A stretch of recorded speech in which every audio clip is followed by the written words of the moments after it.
کامران صاحب آپ کو ایک 70 سال کے تو پتہ نہیں وہ ہیں یا نہیں ہے، لیکن آپ کو ایک شخصیت سے بڑا مسئلہ تھا اور وہ تھے علی امین گنڈا پور صاحب. علی امین گنڈا پور صاحب کو ودن پارٹی بڑے پرابلمز ہو رہے ہیں، آپ لوگوں کو تو خوشی ہوگی اس بات کی نہیں دیکھیے وہ دشمن مرے تو خوشی نہ کریے نا، سجنا بھی مر جا رہا ہے جی، بھی مر جانا. مگر یہ اس میں اپنا بات یہ ہے کہ ان کی جو زبان ہے وہ خود ان کی دشمن ہے. وہ دوسروں کے ساتھ اس طرح کی حرکات کرتے ہیں کہ مجھے نہیں سمجھ آتی کہ کس طرح سے جو ہے نا ہمارے ایک صوبے کا وزیر اعلیٰ ان کی طرح کا ہے. مطلب بڑا اہم منصب ہے، یہ کوئی ایسی مذاق والی بات نہیں ہے. اور جو ان کے منہ میں آتا ہے وہ ارشاد فرما دیتے ہیں. اور پھر جب اس طرح کے ارشادات جب بہت لوگ ہو جائیں گے جن کے خلاف انہوں نے فرمائے ہوں گے تو وہ سارے کے سارے تو دل میں رکھ کے بیٹھیں گے. میں ان کو پسند نہیں کرتا، میں تو اس بات پہ کبھی چھپانے کے لیے بھی تیار نہیں ہوں. اور دنیا میں بہت کم لوگ ہیں جن کو میں پسند نہیں کرتا، اور ان میں علی امین جو ہے وہ میرے خیال top. He's made it to the top. اچھا ٹاپ پہ he's made it to the top of your not so liking list. That's very interesting. ابھی انہوں نے احتجاج کرنا تھا سینیٹر عفنان صاحب 5 اگست کو.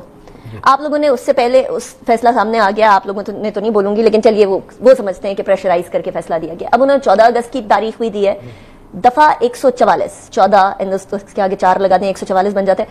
لگا رہے ہیں آپ لوگ یا ان کو فری ہینڈ دیں گے تاکہ وہ اگر تو وہ واقعی میں ویک ہو چکے ہیں تو ایکسپوز ہو جائیں گے، لوگوں کو باہر نہیں نکال سکیں گے، اور اگر وہ نکال سکیں گے تو آپ لوگ ایکسپوز ہو جائیں گے، تو ان کی تو ابھی بھی سپورٹ ہے. نہیں دیکھیں بات یہ نہیں ہے، بات یہ ہے کہ کیا ہم ایک پارٹی کو یہ الاؤ کر سکتے ہیں کہ وہ پورے پاکستان کا امن و امان جو ہے اس کو تباہ و برباد کرے؟ آپ سابق اسپیکر کو بلیو نہیں کرتے کہ ہم امن چاہتے ہیں؟ نہیں ان کی دیکھیں ہر کسی کی اپنی ہسٹری ہے، آپ اس کو اس کی ہسٹری کے حساب سے لے کے چلتے ہیں. اگر کسی کی اچھی ہسٹری ہوتی ہے اس کو آپ بہتر طریقے سے، کسی کی خراب ہسٹری ہوتی ہے تو اس کو اس کے حساب سے لے کے چلتے ہیں. ابھی انہوں نے اتنے زیادہ مسائل کھڑے کیے ہیں آپ لوگوں کی ہسٹری کے مطابق، تو پھر آپ لوگوں کی اسٹیبلشمنٹ سے بالکل نہیں بننی چاہیے. کبھی بننی چاہیے کبھی نہیں ہے، کبھی بننی چاہیے ہسٹری کے مطابق. اچھا لیکن زیادہ نہیں بننی چاہیے، 2.5 سال کے بعد نہیں بننی چاہیے. 2.5 سال ہو گئے، سچویشن پہ ڈیپینڈ کرتا ہے. لیکن میں یہ کہہ رہا ہوں کہ دیکھیں بات کیا کہہ رہے ہیں کامران صاحب؟ بندہ تبدیل ہو گیا اس لیے ٹھیک ہے. اچھا آپ نے نواز شریف صاحب کی طرف ڈائریکٹ پوائنٹ آؤٹ کر دیا کہ وہ ہوتے تو شاید ایسا نہ ہوتا. وہ ہوتے تو ابھی شاید میرا خیال مسائل شروع ہو گئے ہوتے، بلکہ شاید مسائل سے مصائب کی طرف آ گئے ہوتے. خیر مسائل تو ابھی بھی ہیں. ابھی ہیں؟ کون سے مسائل ہیں کامران صاحب؟ ان کو پتہ ہے مسائل ہیں. ان کو جو پتہ ہے نا وہ بتا نہیں رہے، آپ بتا رہے ہیں تو آپ ہی بتا دیں تھوڑے سے. میں بھی اتنا بتانے کا پابند ہوں. اچھا لیکن آپ نے کریڈٹ دے دیا. مسائل ابھی بھی ہیں. تو وہ جو وسوسے آ رہے تھے شہباز شریف صاحب کو، وہ صحیح آ رہے تھے؟ جی ہاں وسوسے کافی سارے صحیح آ رہے تھے. میرا خیال ہے کہ اس حد تک بھی صحیح آ رہے تھے کہ شاید جو ہے نا وہ کہیں کچھ اور موو بھی تھی، اس کے علاوہ بھی موو تھی. کیا موو تھی؟ میرا خیال ہے کہ ان کی اتحادی جماعت کی طرف سے بھی کوئی موو تھی. صدارت سیف ہے کامران صاحب؟ وہ تو ان سے پوچھے نا، پھر انہوں نے تو کاؤنٹر اٹیک کیا تھا. کیا کاؤنٹر اٹیک کیا تھا عفنان صاحب؟ آپ کس کے اوپر کاؤنٹر اٹیک کس پہ کیا تھا؟ بتائیں گے عمران صاحب کس کے اوپر اٹیک کیا تھا؟ وہ کاؤنٹر میں جو کچھ ہوا تھا وہ کاؤنٹر میں ہوا تھا. پہلے شاید ان کی طرف سے ہوا تھا، انیشیٹو لیا تھا. پتہ نہیں یا تو ڈاکٹر صاحب بے خبر ہے یا پھر جو ہے نا بتا نہیں رہے.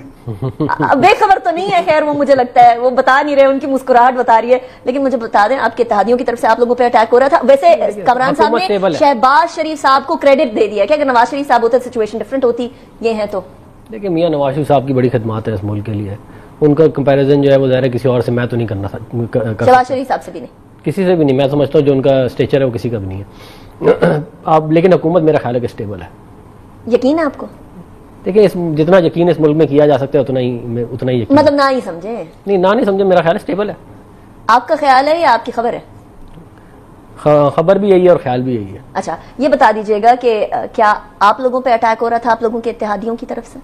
دیکھیں وہ تو چلتا رہتا ہے، وہ ٹک ٹک ٹک ٹک، کیونکہ کوئلیشن گورنمنٹ ہے، مفادات مختلف ہیں، ہر کوئی اپنے حساب سے چلتا ہے، ہر کسی کی اپنی آئیڈیالوجی ہے، تو وہ تو چلتا رہتا ہے. وہ چلتا پہلے بھی چل رہا تھا، ابھی بھی چل رہا ہے، آگے بھی ہوتے چلتا رہا. مطلب 5 سال ایسے ہی گزریں گے؟ ہو سکتا ہے ایسے ہی گزرے. اچھا یہ بتا دیجیے گا جاتے جاتے، کیونکہ میرے پاس وقت ختم ہو گیا، پی ٹی آئی کے ساتھ کیسا سلوک روا رکھیں گے 5 سے 14 اگست کے بیچ میں؟ دیکھیں ہماری تو یہ خواہش ہے کہ ان کے جو لوگ ہیں وہ میچورٹی کا مظاہرہ کریں اور وہ قانون کا ہاتھ میں نہ لیں، اور حکومت سے بات چیت سے اگر کہیں احتجاج کرنا ہے تو کر لیں. لیکن اگر وہ کوئی اس طرح کی انہوں نے کرنے کی کوشش کی کہ حکومت کو قاسم اور سلیمان کے بارے میں کیا کرے گی گورنمنٹ؟ دیکھیں وہ تو بتا دیے کہ وہ اپنا ویزا اگر لے کے آتے ہیں تو ٹھیک ہے، نائکاپ کارڈ پہ آ جاتے تو ٹھیک ہے، ہمیں کوئی مسئلہ نہیں ہے. سیاست میں اگر وہ پارٹیسپیٹ کریں گے تو پھر ایک معاملہ